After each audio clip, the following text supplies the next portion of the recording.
ഓം ശാന്തി. 17/5/2024. ഇന്നത്തെ മുരളിയുടെ main points. മധുരമായ കുട്ടികളെ, ഗൃഹസ്ഥ വ്യവഹാരത്തിലിരുന്നു കൊണ്ടും ഇതുപോലെ സൂക്ഷിപ്പുകാരനാകൂ. അതായത് ഒരു വസ്തുവിനോടും ആസക്തി ഉണ്ടായിരിക്കരുത്. നമ്മുടേതായി ഒന്നുമില്ല, ഇങ്ങനെയുള്ള യാചകൻ ആയിത്തീരൂ. നമ്മൾ വീട്ടിലും കുടുംബത്തിലും നിൽക്കുമ്പോൾ എന്തെല്ലാമാണോ എൻ്റേത് നമ്മുടേത് എന്ന് കരുതി നാം കാണുന്നത്, അതെല്ലാം നാം അഭിനയിക്കുന്ന കഥാപാത്രത്തിൻ്റേതാണ്. ഞാൻ ആത്മാവാണ്, കഥാപാത്രം വേറെയാണ്. ആ കഥാപാത്രത്തെ അവതരിപ്പിക്കുന്ന ശരീരവും വേറെയാണ്. ഇപ്രകാരം സ്വയം ആത്മാവാണ് എന്ന് മനസ്സിലാക്കുമ്പോൾ നമ്മൾക്ക് ബാബയെ ഓർമ്മ വരും. മാത്രമല്ല, ഈ നമ്മുടേത് എന്ന് കരുതുന്ന എല്ലാം തന്നെ ബാബയുടേതാണ് എന്നതും മനസ്സിലാക്കാൻ സാധിക്കും. ഇപ്രകാരം വീട്ടിലും കുടുംബത്തിലും നിൽക്കുമ്പോഴും നമ്മൾ ട്രസ്റ്റിയായി മാറണം, നമ്മൾ സൂക്ഷിപ്പുകാരനായി മാറണം. ഒരു വസ്തുവിനോടും ഒരു വ്യക്തിയോടും മമത്വം ഉണ്ടാകരുത്, ആസക്തിയും ഉണ്ടാകരുത്.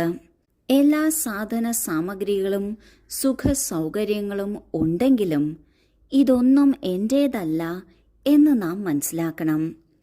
ഇങ്ങനെ മനസ്സിലാക്കുമ്പോഴാണ് യഥാർത്ഥത്തിൽ യാചക സ്ഥിതിയിൽ നമ്മൾ എത്തിച്ചേരുന്നത്.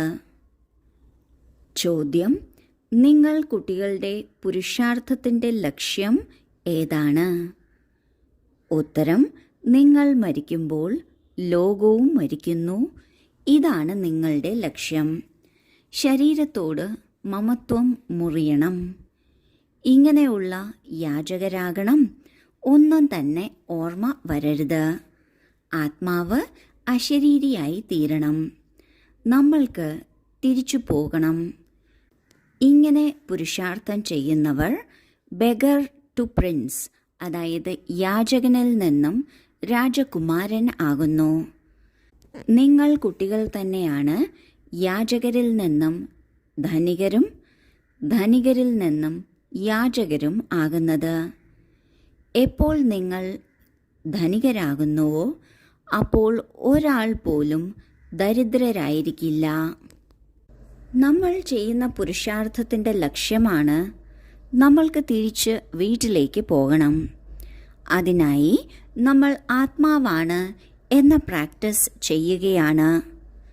ഈ ശരീരത്തിനോട് അല്ലെങ്കിൽ നമ്മൾ അഭിനയിക്കുന്ന കഥാപാത്രത്തിനോട് ഒരല്പം പോലും മമത്വം ഉണ്ടായിരിക്കരുത്. തികച്ചും എൻ്റേതായി ഒന്നുമില്ല എന്ന സ്ഥിതിയിൽ യാചകനായി മാറണം. അതായത് നമ്മുടെ മനസ്സിൽ ഒന്നിനെക്കുറിച്ചും ഓർമ്മ വരരുത്. എൻ്റേത് എന്ന ഒരു പിടിവലി ഉള്ളതുകൊണ്ടാണ് നമ്മൾക്ക് വ്യക്തികളും സാധനങ്ങളും ഓർമ്മ വരുന്നത്.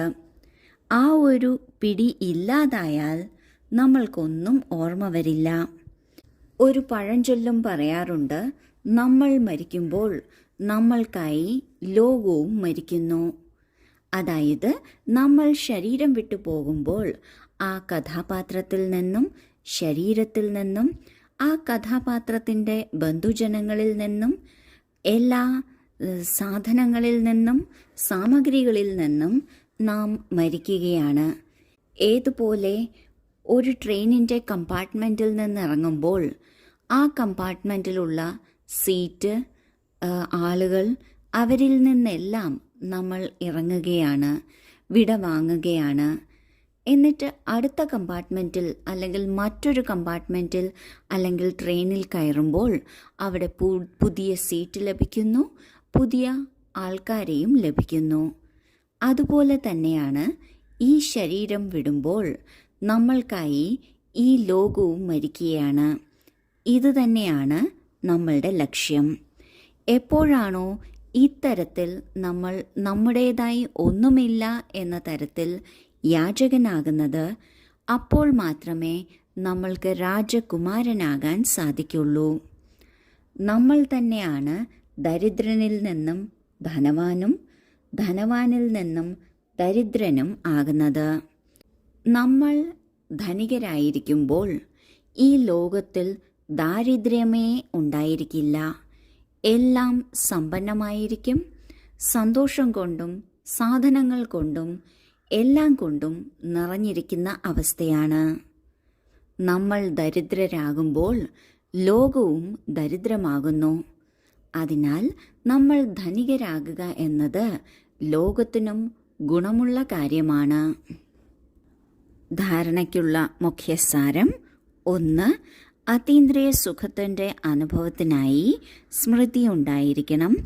ഈ പുരുഷോത്തമ സംഗമയുഗത്തിൽ നമ്മെ ഭഗവാൻ പഠിപ്പിക്കുകയാണ്. ഇതിലൂടെ നമ്മൾ രാജാക്കന്മാരുടെയും രാജാവ് ആയിത്തീരും. ഇപ്പോൾ തന്നെയാണ് നമ്മൾക്ക് ഡ്രാമയുടെ ആദി മധ്യ അന്ത്യത്തിൻ്റെ അറിവ് ലഭിക്കുന്നത്. 2. ഇപ്പോൾ തിരിച്ചു വീട്ടിലേക്ക് പോകണം. ഇതിനാൽ ശരീരത്തിൽ നിന്നും പൂർണ്ണമായി യാചകനാകണം. ഇതിനെ മറന്ന് സ്വയം അശരീരി ആത്മാവെന്ന് മനസ്സിലാക്കണം. ആദ്യ പോയിന്റിൽ ബാബ പറയുന്നു, അതീന്ദ്രിയ സുഖം അനുഭവിക്കുന്നതിന് നാം എന്താണ് സ്മൃതിയിൽ വെക്കേണ്ടത്? കാരണം അതീന്ദ്രിയ സുഖം നമ്മൾ കുട്ടികൾക്ക് മാത്രമേ ലഭ്യമുള്ളൂ. ഇത് പുരുഷോത്തമ സംഗമയുഗമാണ്. ഈ സംഗമയുഗത്തിൽ ഭഗവാൻ പഠിപ്പിക്കുകയാണ്. ഇതിലൂടെ രാജാക്കന്മാരുടെയും രാജാവാകുകയാണ്. സൃഷ്ടിയുടെ ആദിമധ്യ അന്ത്യത്തിൻ്റെ രഹസ്യവും നമ്മൾക്ക് ലഭിക്കുകയാണ്. ഇത് ഓർമ്മിക്കുകയാണ് എന്നുണ്ടെങ്കിൽ അതീന്ദ്രിയ സുഖത്തിൻ്റെ അനുഭവം ഉണ്ടാകും. 2-ാം പോയിന്റിൽ ബാബ പറയുന്നു, ഈ ശരീരത്തിൽ നിന്നും പൂർണ്ണമായി യാചകനാകണം. കാരണം തിരിച്ചു വീട്ടിലേക്ക് പോകണം. വീട്ടിൽ ശരീരവും കൊണ്ടുപോകാൻ സാധിക്കില്ല. അതിനാൽ ഈ ശരീരത്തെയും ശരീരത്തിൻ്റെ ലോകത്തെയും ശരീരത്തിൻ്റെ ധർമ്മത്തെയും നാം വിടണം. ഇതിനെയാണ് യാചകൻ എന്ന് പറയുന്നത്. ഈ ലോകത്തെ, ഈ ശരീരത്തെ മറന്ന് സ്വയം അശരീരിയായ ആത്മാവെന്ന് മനസ്സിലാക്കണം.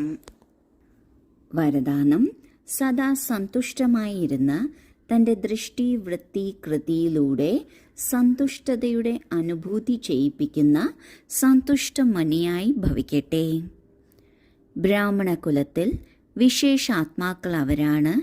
ആരാണോ സദാ സന്തുഷ്ടതയുടെ വിശേഷതയിലൂടെ സ്വയവും സന്തുഷ്ടമായിരിക്കുന്നത്, തൻ്റെ ദൃഷ്ടി വൃത്തി കൃതിയിലൂടെ മറ്റുള്ളവർക്കും സന്തുഷ്ടതയുടെ അനുഭൂതി ചെയ്യിപ്പിക്കുന്നത്. ആർക്കാണോ സദാ സങ്കല്പത്തിലൂടെയും വാക്കുകളിലൂടെയും സംഘടനയുടെ സംബന്ധ സമ്പർക്കത്തിലൂടെയും കർമ്മത്തിലൂടെയും ബാബ്ദാദയിൽ നിന്ന് തൻ്റെ മേൽ സന്തുഷ്ടതയുടെ സ്വർണ പുഷ്പങ്ങളുടെ വർഷ നടക്കുന്നു എന്നനുഭവപ്പെടുന്നത്, അവരാണ് സന്തുഷ്ടമണികൾ. ഇങ്ങനെയുള്ള സന്തുഷ്ടമണികൾ തന്നെയാണ് ബാബ്ദാദയുടെ കഴുത്തിലെ ഹാരമാകുന്നത്, രാജ്യ അധികാരി ആകുന്നത്, ഭക്തർക്ക് സ്മരിക്കുന്നതിനുള്ള മാല ആകുന്നത്. സ്വയം സന്തുഷ്ടമായിരിക്കണം. മറ്റുള്ളവർക്കും സന്തുഷ്ടത അനുഭവപ്പെടുത്തണം. ആരാണോ തൻ്റെ സങ്കല്പം, വാക്കുകൾ, കർമ്മം, സംബന്ധ സമ്പർക്കം ഇതിലൂടെ സദാ സന്തുഷ്ടത അനുഭവിക്കുന്നത്, അവർ അവരുടെ ദൃഷ്ടിയിലൂടെ വൃത്തിയിലൂടെ കൃതിയിലൂടെ മറ്റുള്ളവർക്കും സന്തുഷ്ടത അനുഭവിപ്പിക്കുന്നു.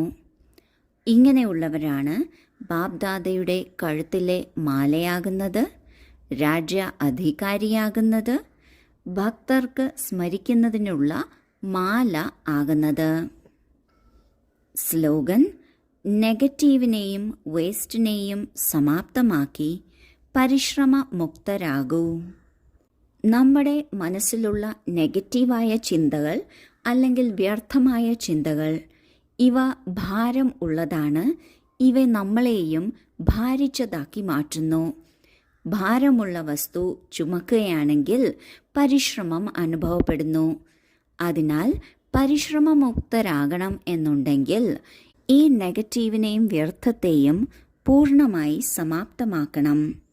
ഓം ശാന്തി.